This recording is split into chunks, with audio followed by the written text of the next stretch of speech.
Krishna Arts Education.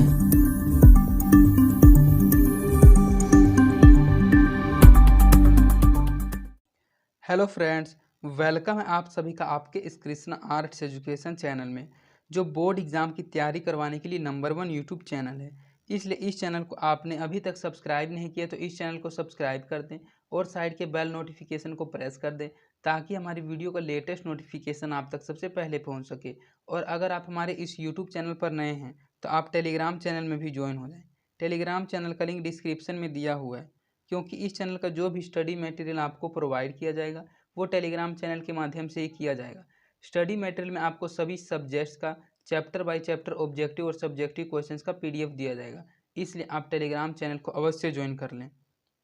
तो चलिए इस वीडियो में आगे की ओर बढ़ते हैं। आज हम आपको कक्षा 10 का विज्ञान, जो विज्ञान का एक भाग है रसायन शास्त्र केमिस्ट्री, उसका तीसरा चैप्टर धातु एवं अधातु, मेटल्स एंड नॉन मेटल्स का सब्जेक्टिव क्वेश्चंस करने वाले हैं। इस वीडियो में हम आपके साथ इस चैप्टर का 14 से लेकर 26 तक के लघु उत्तरीय क्वेश्चंस को करेंगे। लेकिन अगर आपने इसी चैप्टर का फर्स्ट पार्ट वाला वीडियो नहीं देखा, 1 से लेकर 13 तक का सब्जेक्टिव क्वेश्चंस, तो आप डिस्क्रिप्शन में केमिस्ट्री सब्जेक्टिव क्वेश्चंस के प्लेलिस्ट में जाकर उस वीडियो को भी देख लें। और चलिए इसमें आगे की ओर बढ़ते हैं। इसके अनुसार हमारा पहला क्वेश्चन है, जब धातुएं नाइट्रिक अम्ल से अभिक्रिया करती है तो हाइड्रोजन गैस उत्सर्जित नहीं होता है, क्यों?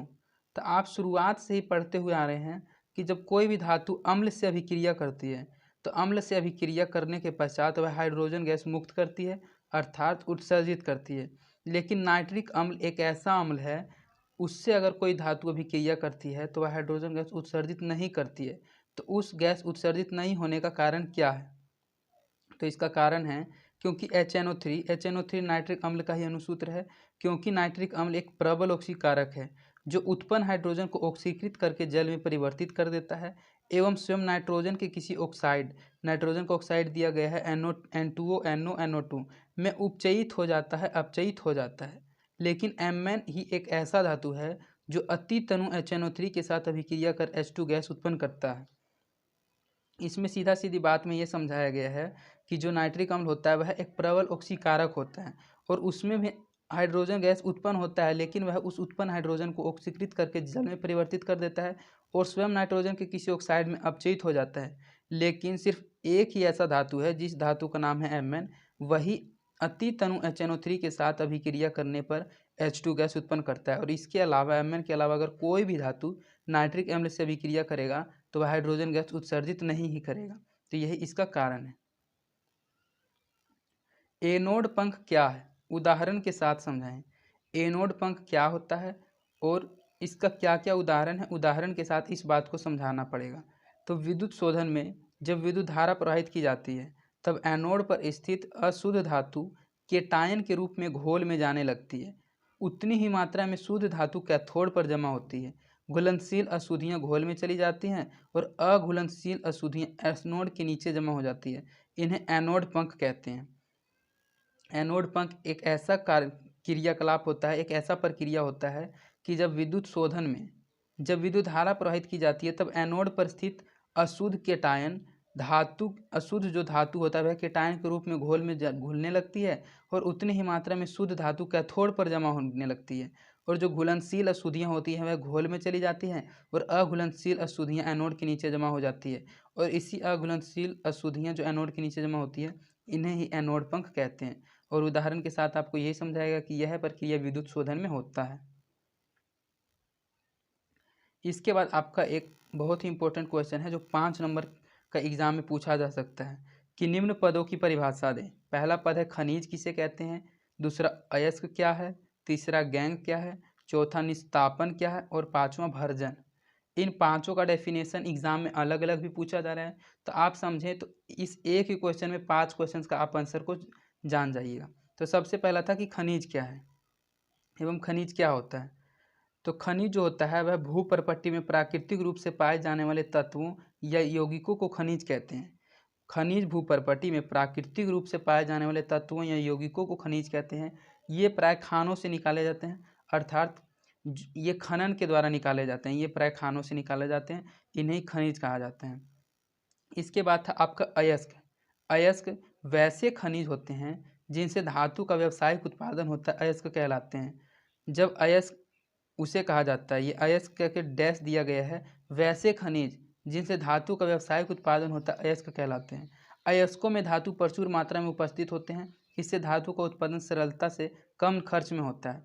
जो अयस्क होता है उसमें धातु प्रचुर मात्रा में उपस्थित होता है, अर्थात बहुत अधिक मात्रा में उसमें धातु होता है और इससे धातु का उत्पादन सरलता से एवं कम खर्चे में हो जाता है। इसके बाद आपका तीसरा है कि गैंग क्या होता है। तो पृथ्वी से प्राप्त खनिज अयस्कों में मिट्टी, रेत आदि कई अशुद्धियाँ होती हैं। जो पृथ्वी से आपको खनिज प्राप्त होता है उस खनिज अयस्कों में मिट्टी, रेत आदि बहुत सारी अशुद्धियाँ होती है।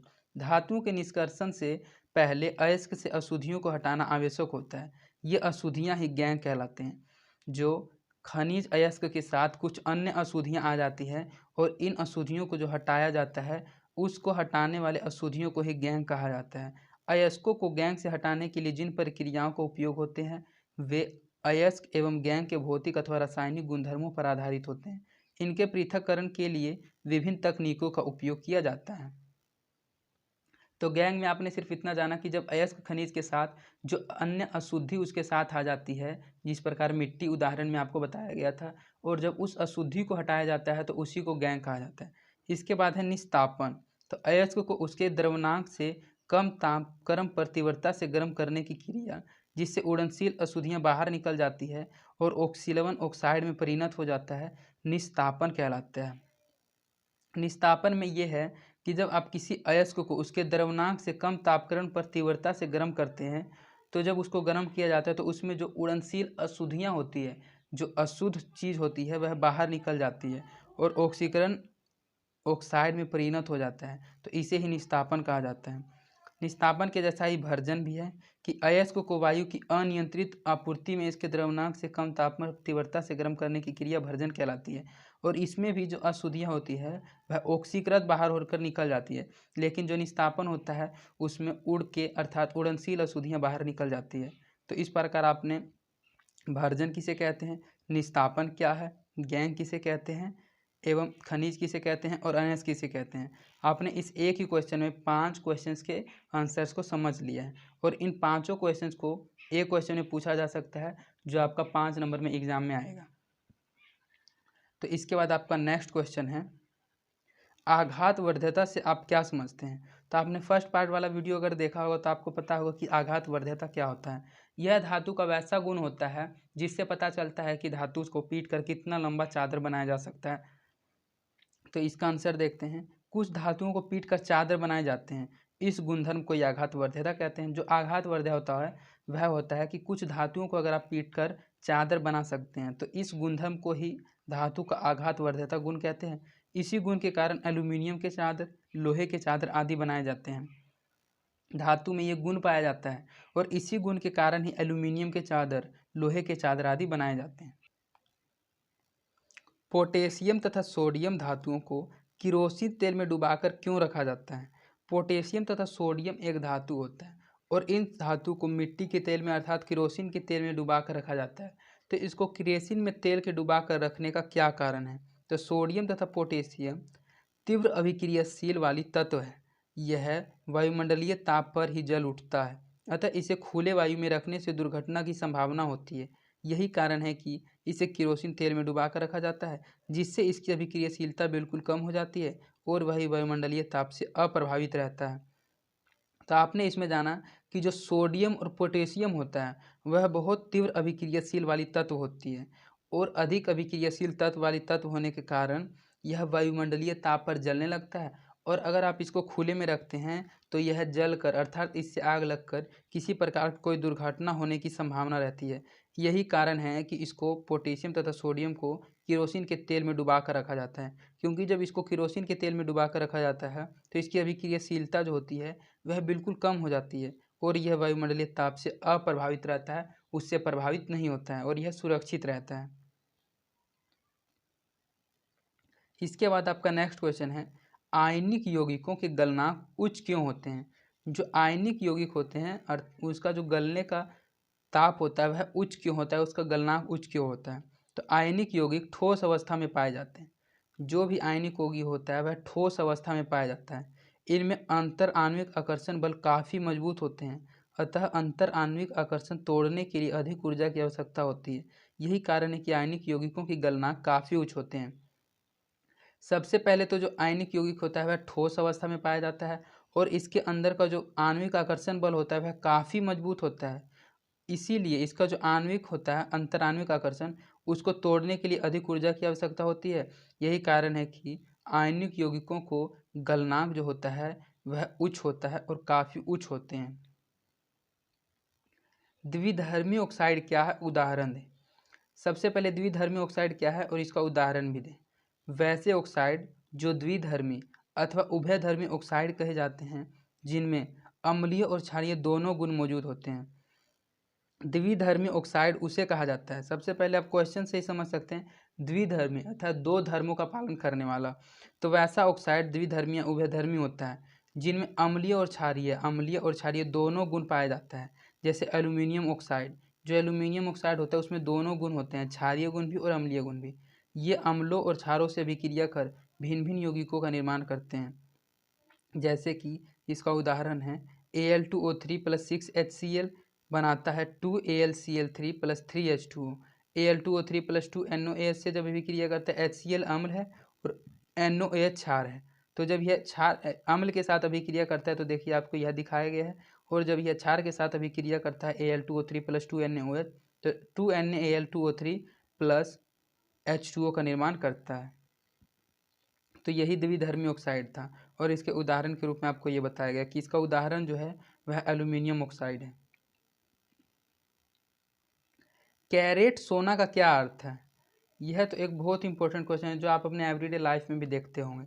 कैरेट सोना, सोने का जो मापने का शुद्धता का वो होता है प्रतीक, वह कैरेट होता है। तो जो शुद्ध सोने को 24 कैरेट कहते हैं, जो सबसे अधिक शुद्ध सोना होता है उसको 24 कैरेट कहते हैं। यह काफ़ी नरम होता है, जो 24 कैरेट का सोना होता है वह काफ़ी नरम होता है। इससे आभूषण बनाना कठिन है। यह नरम होता है इस कारण इससे आभूषण तो बनाया ही नहीं जाता है और कठिन भी होता है। आजकल के जो गहने होते हैं उसको बनाने के लिए 22 कैरेट सोने की आवश्यकता होती है और 22 कैरेट सोना थोड़ा कठोर होता है।